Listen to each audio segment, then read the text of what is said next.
이사야 14장은 바벨론 멸망의 노래라고 일컬어지는 본문입니다.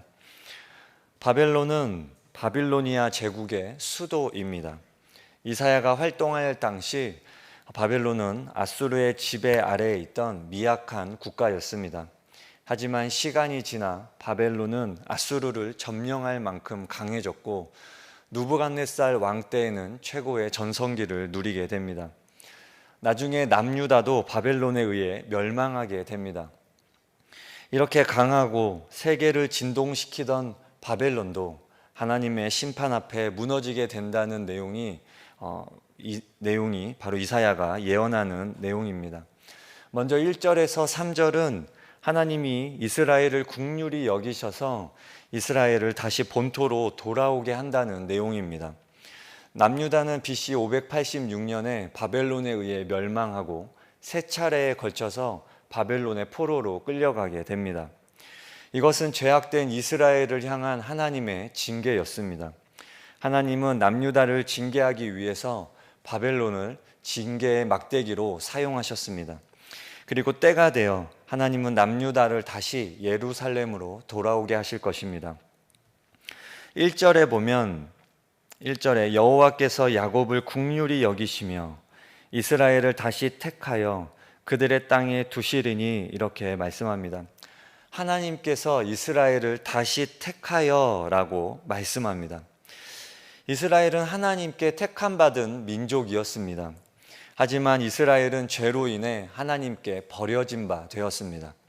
그럼에도 하나님은 이스라엘을 지금 다시 선택하시겠다 이렇게 말씀합니다. 하나님의 택함은 신명기 7장 말씀에 먼저 표현되고 있습니다.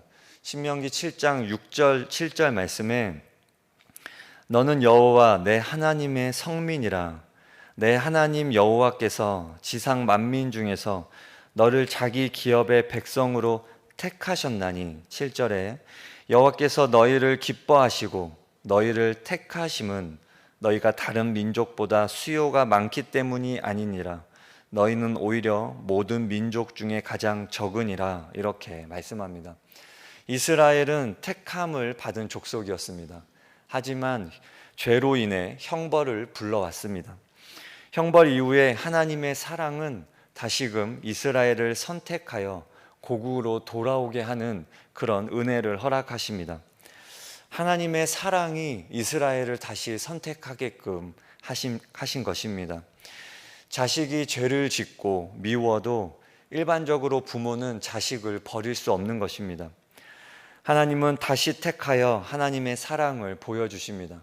하나님이 보여주신 사랑이 바로 남유다가 바벨론의 포로에서부터 다시 예루살렘으로 돌아오게 되는 것입니다.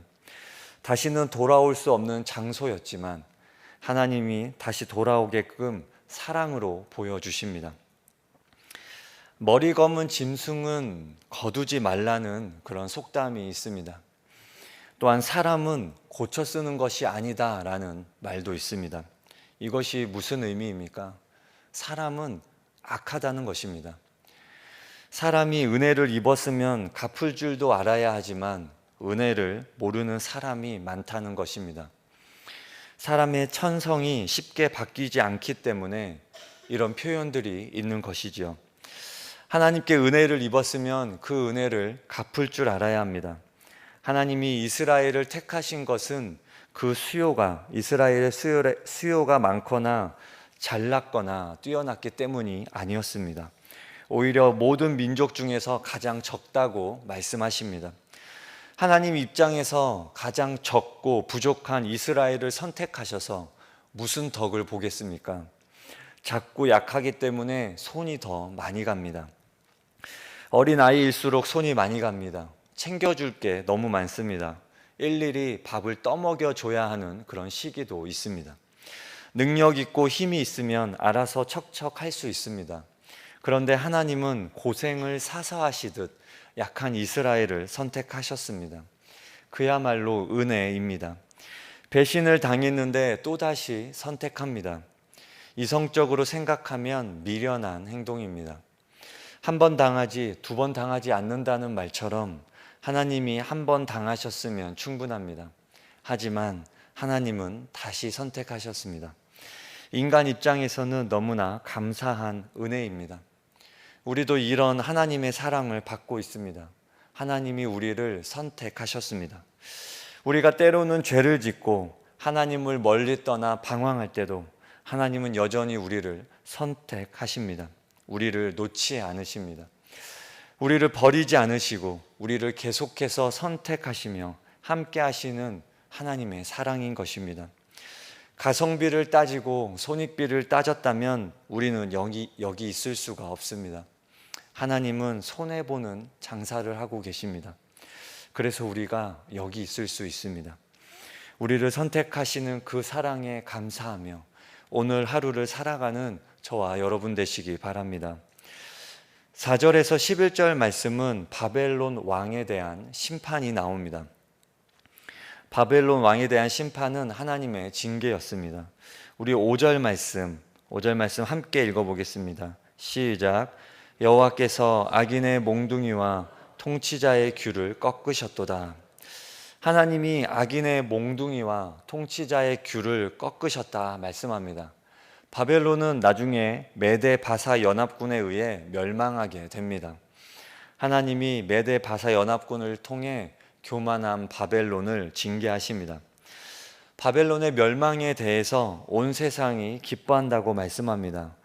7절 말씀 보면은 이제는 온 땅이 조용하고 평온하니 무리가 소리 높여 노래하는도다 말씀합니다. 악한 통치자의 죽음이 온 땅에 평온함을 가져옵니다. 한 사람의 생애에 대한 평가는 그 사람의 장례식 때 어떤 분위기가 조성되는가로 알 수 있다고 합니다. 바벨론 왕이 죽자 사람들이 슬픔에 빠지는 것이 아니라 소리 높여 노래합니다. 8절에서는 향나무와 레바논의 백향목도 바벨론 왕이 죽음에 기뻐한다고 비유하고 있습니다. 그리고 바벨론 왕을 영접하며 맞이하는 곳이 있는데 그곳이 바로 스올입니다. 9절 말씀 함께 읽어보겠습니다. 9절입니다. 시작.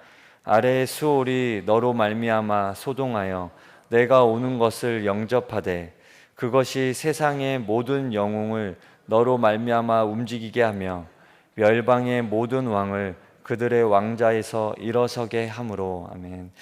땅 밑에 수올이 바벨론 왕을 반겨주고 있습니다.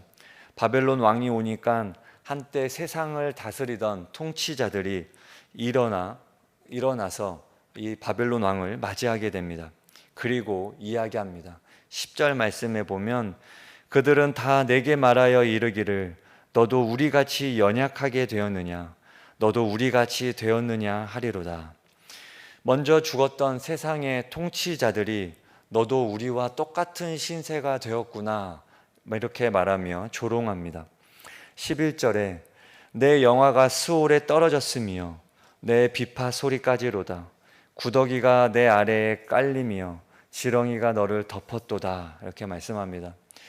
구더기를 요로 깔고 지렁이를 이불로 덮어야 할 만큼 비참함을 이야기합니다.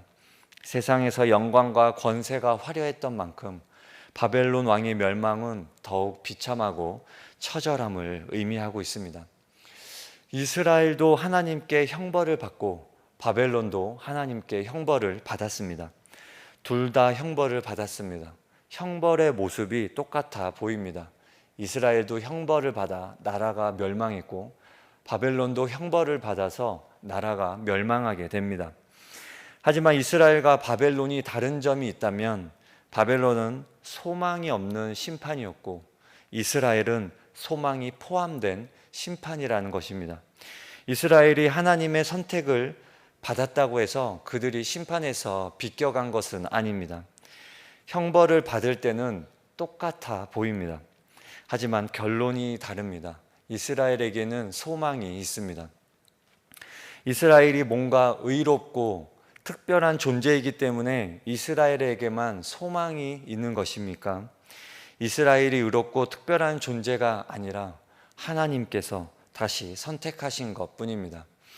심판이 심판으로 끝나지 않는 것은 하나님의 자비가 그 속에 들어있었기 때문입니다. 이스라엘은 1절에서 4절 말씀에 국률하심을 받는다라고 말씀하고 있습니다. 이스라엘의 심판 안에는 국률이 있는 것입니다. 그리고 회복이 들어 있습니다. 바벨론의 심판 때는 완전한 멸망이지만 이스라엘의 심판 안에는 국률과 회복의 메시지가 같이 들어 있습니다. 아합은 하나님 앞에서 특히 악한 왕으로 손꼽힙니다. 그는 하나님의 심판을 예언받고 저주를 받은 왕입니다. 그가 죽을 때의 모습입니다. 그는 전쟁에 나갔고 활을 맞고 싸우다가 하루 안에 죽음을 맞이합니다. 이런 악한 왕은 오랜 시간 동안 죽을 때까지 고생하면서 그렇게 고통을 겪으면서 죽어야 할 것 같습니다. 병 때문에 고생하다가 고통스럽게 죽어야 할 것 같습니다. 그런데 전쟁하다가 깔끔하게 하루 만에 죽습니다. 전쟁하다 죽으니 비참하게 죽은 것이라고 생각할 수 있지만 제 개인적인 생각으로는 하루 만에 죽었으니 복되다는 생각이 듭니다. 그리고 또 선한 왕으로 손꼽히는 요시야 왕이 있습니다. 그가 죽을 때의 모습도 동일합니다. 그 역시 전쟁에 나갔다가 애굽 왕 바론 느고에 의해서 죽음을 맞이합니다. 악한 왕과 선한 왕의 마지막 모습이 비슷합니다. 둘 다 전쟁에서 죽습니다. 악하던 선하던 그냥 죽음으로 끝나는 것 같습니다. 이렇게 끝난다면 악인이든 선인이든 다 비참합니다. 모두가 형벌을 받는 모습입니다. 성도의 삶에도 하나님의 심판 같은 상황들이 있습니다. 끝나지 않는 가난, 갑작스러운 실직, 회복될 기미가 보이지 않는 깨어진 관계, 갑작스럽게 닥쳐오는 사고와 질병들, 우리의 이성으로 이해되지 않고 해석되지 않는 일들이 우리의 삶에도 종종 일어나곤 합니다. 의인이든 악인이든 모두가 어려움을 겪으며 이 세상을 살아가고 또 죽음을 맞이하는 것처럼 보입니다. 그러나 성도의 죽음은 죽음으로 끝나지 않습니다. 마지막이 다른 것입니다. 잠언 14장 말씀에 악인은 그의 환난에 엎드려져도 의인은 그의 죽음에도 소망이 있느니라 말씀합니다. 성도의 고통은 고통으로만 끝나지 않습니다. 의인의 죽음에는 소망이 있다라고 말합니다. 하나님의 국률로 인해 영원한 천국이 보장되어 있기 때문입니다. 끝이 좋으면 다 좋다는 말이 있습니다. 우리의 끝이 이 땅이 아닙니다.